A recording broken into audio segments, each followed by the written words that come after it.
Hello guys, আমি মুজাহিদ। তো কেমন আছো সবাই?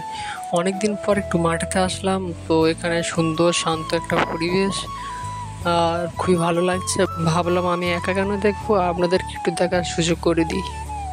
তো সুন্দর দৃশ্যটা উপভোগ করো।